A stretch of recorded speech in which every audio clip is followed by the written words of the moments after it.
Welcome दोस्तों, स्वागत है हमारे YouTube channel rainbow science classes में। आई होप आप सभी लोग अच्छे होंगे, मजेदार होंगे, मस्त होंगे। दोस्तों, पिछले वीडियो में अपन कंप्लीट कर चुके हैं पी ब्लॉक एलिमेंट्स, और पी ब्लॉक एलिमेंट्स के बाद में आज अपन स्टार्ट करने जा रहे हैं D block elements. D block elements में पहले में आज अपन प्रथम वीडियो है डी ब्लॉक का, तो उसके अंदर अपन उनके कुछ तत्वों तथ्य और उसकी प्रॉपर्टीज के बारे में बात करेंगे कि डी ब्लॉक एलिमेंट्स में क्या क्या आते हैं। ठीक है।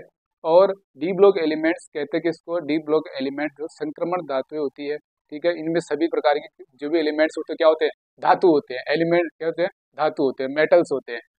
नेक्स्ट दोस्तों, संक्रमण तत्व कहते कहते क्यों हैं? क्योंकि अंतिम इलेक्ट्रॉन डी कक्षक में अंदर भरे जाते हैं, इनको संक्रमण तत्व कहा जाता है। एस और पी ब्लॉक एलिमेंट यानी एस और पी ब्लॉक एलिमेंट के बीच के मध्य की योजक कड़ी का नाम है डी ब्लॉक एलिमेंट्स। ठीक है। इनको संक्रमण तत्व कहा जाता है। और आइए देखते हैं इनकी कुछ प्रॉपर्टीज। डी ब्लॉक एलिमेंट जो आवर्त सारणी के अंदर बीचों बीच स्थित रहती है उसको डी ब्लॉक एलिमेंट कहता है। वो एस और पी ब्लॉक एलिमेंट्स के मध्य में स्थित होती है, इसको योजक कड़ी कहा जाता है। अंतिम इलेक्ट्रॉन जो डी ब्लॉक एलिमेंट्स है उनके अंतिम इलेक्ट्रॉन है जो डी कक्षक में भरे जाएंगे। ठीक है। डी कक्षक के अंदर भरे जाएंगे। और इनमें जो सभी प्रकार के एलिमेंट्स वो कैसे है दोस्तों, धातु है। सभी क्या है, धातु है। नेक्स्ट बात करते हैं एस और पी ब्लॉक के मध्य की योजक कड़ी का नाम क्या है। एस और पी ब्लॉक के मध्य की योजक कड़ी है जिसको अपन डी ब्लॉक एलिमेंट्स कहा जाता है। नेक्स्ट बात करते हैं वर्ग संख्या। वर्ग संख्या 13, 3 और 12 से स्टार्ट होती है। वर्ग संख्या 3 व 12 से। आवर्त संख्या 7 और 6। वर्ग और आवर्त के बारे में मैंने आपको पहले बता चुका कि वर्ग संख्या खड़ी हुई लाइनें हैं और आवर्त संख्या जो आडी लाइन है उनको वह आवर्त संख्या कहते हैं। आवर्त संख्या 4 से लेकर 7 तक होती है इसका। और एस और पी के मध्य की योजक कड़ी, इसलिए इनको संक्रमण तत्व धातु भी कहा जाता है।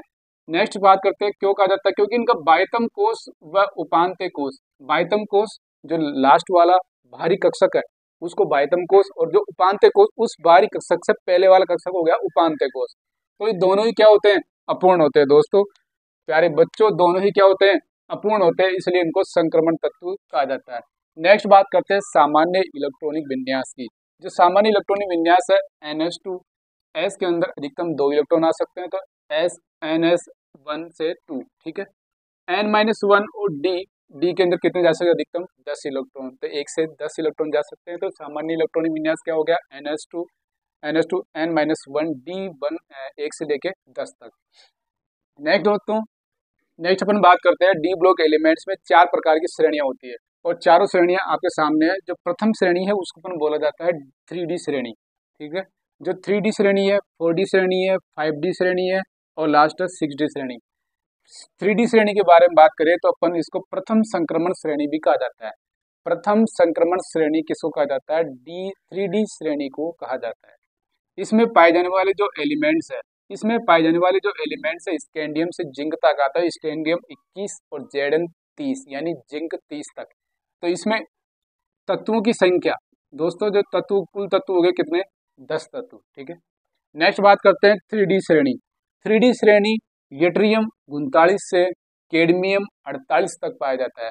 यट्रियम 39 से कैडमियम 48 तक पाया जाता है। दोस्तों ये भी कितने तत्व है, 10 एलिमेंट्स पाए जाते हैं 4D श्रेणी के अंदर।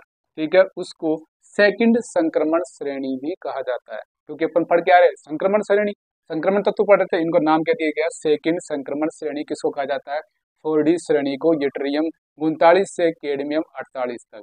नेक्स्ट बात करते हैं 5D श्रेणी। 5D श्रेणी को अपन बोला जाता है थर्ड संक्रमण श्रेणी। ठीक है। तो ये बात है लॉरेंशियम 57 से, और उसके बाद में रेडियो जो लेंथेनम है उसके बाद वाले जो एलिमेंट कहाँ चले गए, एफ ब्लॉक एलिमेंट्स में। तो एफ ब्लॉक एलिमेंट्स में जाने के बाद क्योंकि वो रेडियो एक्टिव था तो उनको अलग से रखा गया। तो बाद में स्टार्ट होता है हैफनियम 72 से और Hg 80 तक। ठीक है। मरकरी, तो ये भी कितने एलिमेंट्स हो गए, 10 एलिमेंट्स। ठीक है। लास्ट श्रेणी अपने 6D श्रेणी।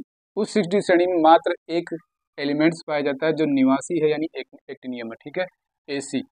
अब बात करते हैं अपन ZnCdHg यानी जिंक कैडमियम और Hg, जिंक कैडमियम Hg।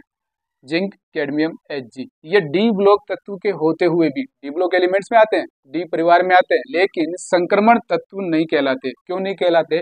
क्योंकि डी कक्षक अपूर्ण होता है और इसलिए अब परिरक्षण प्रभाव होता है। परिरक्षण प्रभाव नहीं पाया जाता। किन में? तीन में। ये अपवाद हो गए दोस्तों, Zn, Cd, Hg। ये संक्रमण तत्व के होते हुए भी इनको संक्रमण तत्व नहीं कहा जाता, क्योंकि इनके डी कक्षक क्या होते हैं? डी कक्षक क्या होते हैं? पूर्ण रूप से भरे होते हैं। इसलिए अपूर्ण न होने की वजह से इनको क्या कहा जाता है? संक्रमण तत्व श्रेणी में नहीं रखा गया।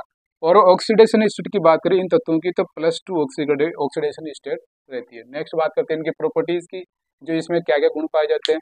दोस्तों, डी ब्लॉक एलिमेंट्स के अंदर संक्रमण तत्वों के अंदर परिवर्तनशील ऑक्सीडेशन स्टेट दर्शाते हैं।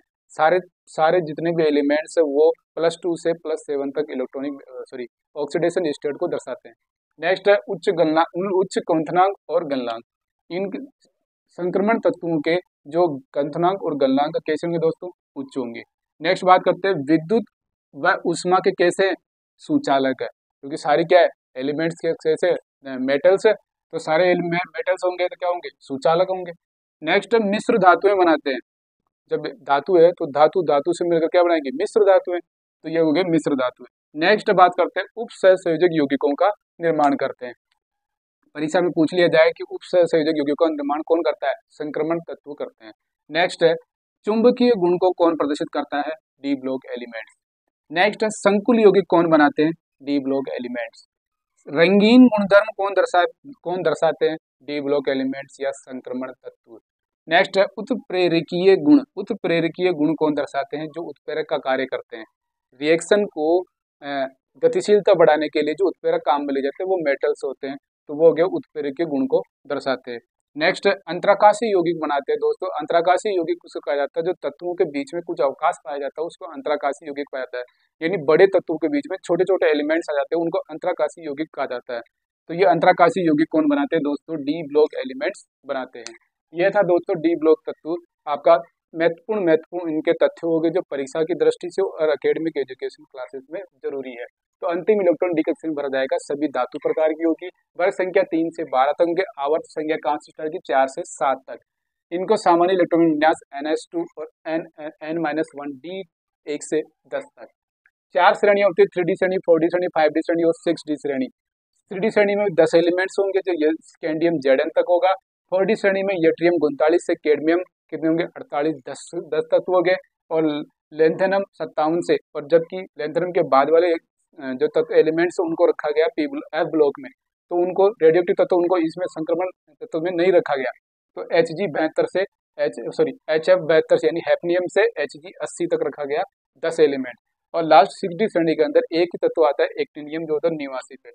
Zn, Cd, Hg D block element के तत्व होते हुए भी उनको दोस्तों डी ब्लॉक एलिमेंट संक्रमण तत्व नहीं कहा जाता, क्योंकि इनमें पूर्ण डी कक्षक भरा होता है, इसलिए इनको संक्रमण तत्व की श्रेणी में नहीं रखा गया। नेक्स्ट अपन बात करें संक्रमण तत्व कहते हैं कि इसके अंदर बाह्यतम कोष में या उपांत्य कोष दोनों क्या होते हैं? अपूर्ण होते, इसलिए कहा जाता है। गुण प्रॉपर्टीज की बात करते हैं, परिवर्तनशील ऑक्सीकरण अवस्था दर्शाता है, उच्च क्वथनांक और गलनांक उच्च होता है, विद्युत एवं ऊष्मा के क्या होते हैं दोस्तों? सुचालक होते हैं। नेक्स्ट मिश्र धातुओं के निर्माण करते हैं, उपसहसंयोजक यौगिक बनाते हैं और चुंबकीय गुण प्रदर्शित करते हैं। संकुल यौगिकों का निर्माण करते हैं। नेक्स्ट रंगीन गुणधर्म को प्रदर्शित करता है और उत्प्रेरकीय गुण दर्शाते हैं। और लास्ट में क्या है? अंतराकाशीय यौगिक बनाते हैं। यह है दोस्तों डी ब्लॉक एलिमेंट्स। आपको ये वीडियो बहुत अच्छा लगा होगा, आशा करता हूँ आप इसको ज़्यादा लाइक और शेयर करिएगा दोस्तों। थैंक यू, धन्यवाद, नमस्कार।